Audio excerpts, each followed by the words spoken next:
अच्छा, लोगों को अंदाज़ा नहीं है कि इसमें पैसा उस दूसरे वाले बिजनेस से ज़्यादा है। एक इसमें ये है, दूसरा इतनी बड़ी सेटिस्फेक्शन है कि मैं कारोबार कर रहा हूँ और उसमें खिदमत खल्क भी कर रहा हूँ, तो क्यों ना करें।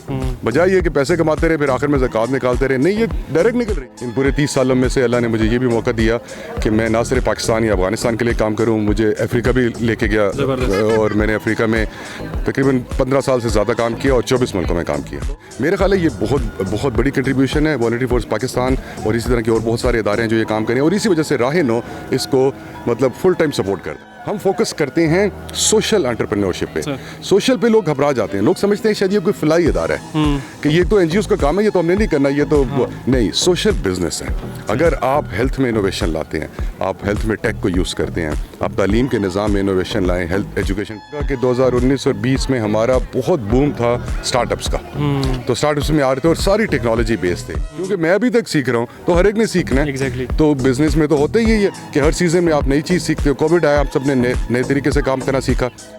शुक्र करना भूल गए हैं हम। राह-ए-नौ के प्लेटफॉर्म में हमारा आधा काम तो सोशल एंटरप्रेन्योरशिप है, आधा काम है हमारी छोटी छोटी वैल्यूज़, सच बोलना, बाहमी एक दूसरे के साथ ताल्लुक़ रखना, और ये पॉजिटिव थिंकिंग है, फिर शुक्रगुजारी है। ये हम बिल्कुल भूल चुके हैं, हम इनको वापस ला। हम कभी उठ के नहीं कहते कि आज मैं अल्लाह ने मुझे उठा दिया, आज मैं खुद उठा, खुद मैंने नमाज़ पढ़ी, खुद खाना खाया, खुद कपड़े चेंज किए। हम बिल्कुल शुक्रगुजारी भूल गए हैं और हम सिर्फ गिला गुजारी में फंसे। अगर जब मैंने ये कॉन्फ्रेंसेस देखी, खासतौर पे जैसे ये क्रिएटिव लीडरशिप कॉन्फ्रेंस है, मैं इतना हैरान हूँ कि इतने यंग हमारे CEOs इसमें आते हैं। आपने अभी सुना होगा 100 इन्फ्लुएंसर्स का हमारा एक है। फिर यहाँ पे आके अपने आइडियाज़ में तालीम, सेहत और एनवायरनमेंट प्रोटेक्शन में अगर यंग लड़के लड़कियाँ इनोवेटिव आइडिया लेकर आते हैं तो राह-ए-नौ उनको सपोर्ट करेगा, उनको इन्वेस्टर्स ढूंढ के देगा और उनको लाइफ लॉन्ग अपने साथ लेके चलेगा। अस्सलाम वालेकुम नाज़रीन, आप देख रहे हैं स्मार्ट विजन पाकिस्तान और मैं हूँ सिकंदर खान खलील। नाज़रीन, कल की तरह आज भी अल्लामा इकबाल ओपन यूनिवर्सिटी में मौजूद हैं और जिस काज के लिए हम आए हैं, क्रिएटिव लीडरशिप कॉन्फ्रेंस, मुख्तलिफ लोगों से हमारी मुलाकात हुई और ऐसे काफ़ी इनकरेजिंग पर्सनैलिटीज़ हैं। अभी जो मेरे साथ शख्सियत मौजूद है, मल्टी डायमेंशनल, स्किल्ड ओरिएंटेड और बहुत ही एक्टिव। मैं समझता हूँ कि इनके लिए एज कोई मानी नहीं रखती। जिस तरीके से हम लोग नौजवान हैं लेकिन उस तरीके से हम आगे नहीं आते और सोशल इंगेजमेंट में, यूथ मोबिलाइजेशन में हम नहीं पार्ट लेते, ये काफ़ी ज़्यादा इनकी इसमें खिदमत हैं। तो बहुत शुक्रिया सर। सबसे पहले अपने बारे में बताइएगा कि आप कौन हैं, फिर इसके बाद राह-ए-नौ की तरफ आते हैं। बहुत बहुत शुक्रिया जी। अस्सलाम वालेकुम सबको। राहील नज़ीर मेरा नाम है। मेरा ताल्लुक़ ह्यूमन डेवलपमेंट सेक्टर से है, जहाँ पे हम इंसानों की तरक्की के जहाँ काम करते हैं। तो मुझे कुदरत ने मौका दिया एक बहुत बड़े प्लेटफॉर्म पे काम करने का, जिसका नाम है सेव द चिल्ड्रन। तो नाम से ही एक तो समझ आ जाता है। तो सेव द चिल्ड्रन मेरी पहली जॉब थी और मैंने उसमें 20 साल से ज़्यादा अरसा सेव द चिल्ड्रन में गुजारा।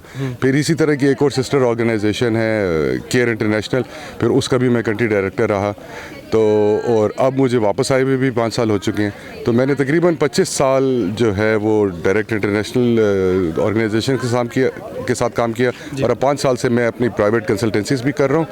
और इसके साथ साथ ही मैंने अपना एक इदारा भी अपनी बेटी के साथ मिलकर लॉन्च किया और उसके बारे में बात करूँगा। इसमें से सिर्फ ये है कि इन पूरे 30 सालों में से अल्लाह ने मुझे ये भी मौका दिया कि मैं ना सिर्फ पाकिस्तान या अफगानिस्तान के लिए काम करूँ, मुझे अफ्रीका भी लेके गया और मैंने अफ्रीका में तकरीबन 15 साल से ज़्यादा काम किया और 24 मुल्कों में काम किया। बहुत ज़बरदस्त, काफ़ी अच्छा लगा सुन के। और माशाल्लाह जिस तरह हमने इंट्रोडक्शन में भी बताया कि काफ़ी ज़्यादा एक्टिव हैं और इनकी स्टार्ट से लेके अभी तक और स्टिल यही जो करेज है, यही जो पैशन है। सर, कल हमने आपकी जो रिहाइशगाह है वहाँ पर विज़िट किया, वहाँ पर आपने राह-ए-नौ कंस्टलेशन के बारे में थोड़ा सा बताया था, तो उसके बारे में थोड़ा सा बताइएगा कि ये क्या है और इनके ऑब्जेक्टिव्स क्या हैं। बिल्कुल ठीक है। अच्छा देखिए, राह-ए-नौ जिस तरह बनी, मैं उसके बारे में पहले जल्दी से बात करना चाहूँगा।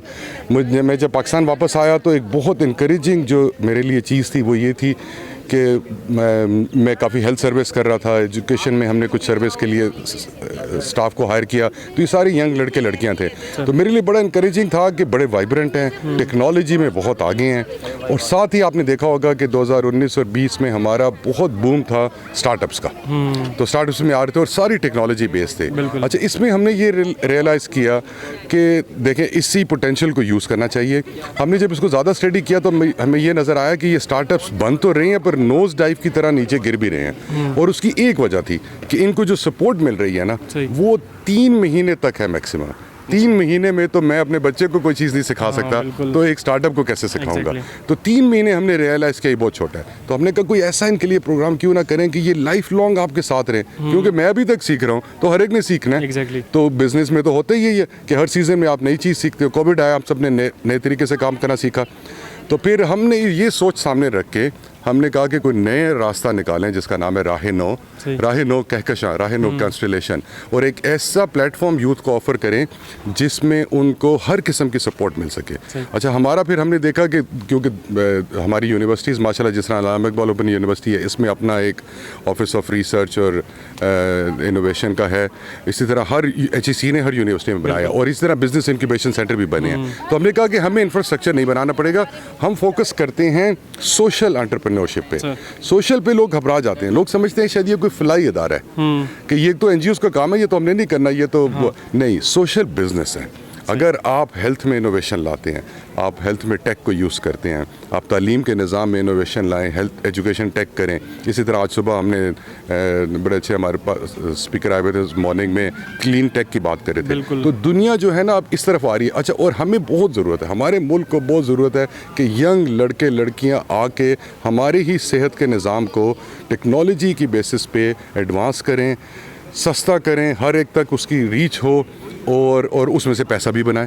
اچھا, لوگوں کو اندازہ نہیں ہے کہ اس میں پیسہ اس دوسرے والے بزنس سے زیادہ ہے. ایک اس میں یہ ہے, دوسرا اتنی بڑی سیٹسفیکشن ہے کہ میں کاروبار کر رہا ہوں اور اس میں خدمت خلق بھی کر رہا ہوں. تو کیوں نہ کریں, بجائے یہ کہ پیسے کماتے رہے پھر آخر میں زکوٰۃ نکالتے رہے. نہیں, یہ ڈائریکٹ نکل رہی ہے. ایک تو یہ کام ہے. تو یہ ہمارا فوکس ہے کہ تعلیم, صحت اور انوائرمنٹ پروٹیکشن میں اگر ینگ لڑکے لڑکیاں انوویشنل آئیڈیا لے کر آتے ہیں تو راہ نو ان کو سپورٹ کرے گا, ان کو انویسٹرز ڈھونڈ کے دے گا, اور ان کو لائف لانگ اپنے ساتھ لے کے چلے گا. تھینک یو سر, آپ نے بہت بریفلی آپ نے بتایا کہ کیا آپ کے ڈومینز ہیں, آبجیکٹیوز کیا ہیں, اور کس طریقے سے آپ لوگ کام کر رہے ہیں, کن کن سیکٹرز میں کام کر رہے ہیں. سر, جو جس جگہ ابھی ہم موجود ہیں اور جس وجہ سے کریٹیو لیڈرشپ کانفرنس, تو اس طرح کی جو ایکٹیویٹیز ہوتی ہیں وہ یوتھ کے اوپر کیا ان کا پازیٹیو امپیکٹ آتا ہے اور کتنا ضروری ہے سر؟ دیکھیں, میں آپ کو ابھی بتایا تھا کہ میں نے افریقہ میں اتنے سال گزارے.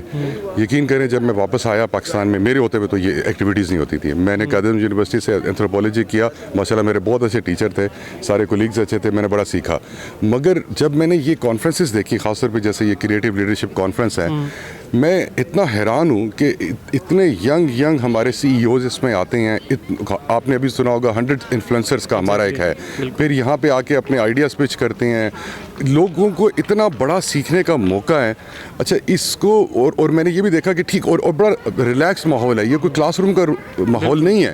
اس میں اب آپ پہ ڈیپینڈ کرتا ہے کہ آپ پورا دن اپنے اسی دوست کے ساتھ بیٹھ کے یہاں پہ بھی 2 دن گزار کے چلے جائیں, یا آپ اپنا ٹائم لیں, لوگوں سے کارڈ لیں, لوگوں سے کانٹیکٹ نمبر لیں, نیٹ ورک بنائیں, اور بعد میں ان سے رابطہ کریں. اور میرے پاس لوگ آ رہے ہیں, میرے پاس آتے ہیں, باقی اسپیکرس کے پاس آتے ہیں.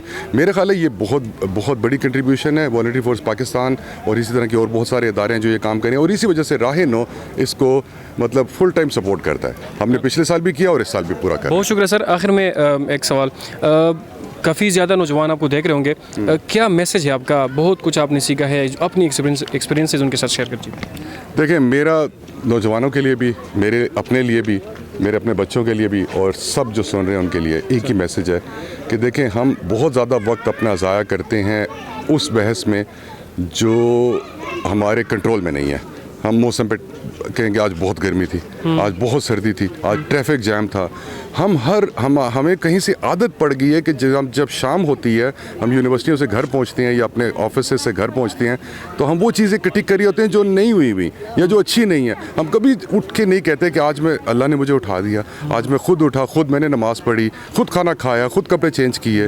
ہم بالکل شکر گزاری بھول گئے ہیں, اور ہم صرف گلہ گزاری میں پھنسے ہوئے ہیں, جو کہ کرنی چاہیے. کسی نہ کسی سے تو بات کرنے کا دل کرتا ہے, مگر اس کو عادت نہ بنائیں. کبھی اس پہ بریک لگائیں, اور آپ صرف یہ کہیں کہ یار ٹریفک تھی مگر چلو شکر ہے کہ میں گھر پہنچ گیا ہوں, پھنسا نہیں رہا وہاں پہ. ہم وہ شکر والا لفظ بھول گئے ہیں, وہ لے آئیں. آپ دیکھیں, آپ کو سکون کی نیند آئے گی. آپ کوئی قدم اٹھائیں گے وہ اللہ اس میں برکت ڈالے گا. شکر کرنا بھول گئے ہیں. ہم راہ نو کے پلیٹ فارم میں ہمارا آدھا کام تو سوشل انٹرپرینورشپ ہے, آدھا کام ہے ہماری چھوٹی چھوٹی ویلیوز, سچ بولنا, باہمی ایک دوسرے کے ساتھ تعلق رکھنا, اور یہ پازیٹیو تھنکنگ ہے, پھر شکر گزاری ہے. یہ ہم بالکل بھول چکے ہیں, ہم ان کو واپس لانا چاہتے ہیں. میرا یہ فریاد ہے کہ تھینک یو سو مچ. شکریہ, تھینک یو سو مچ.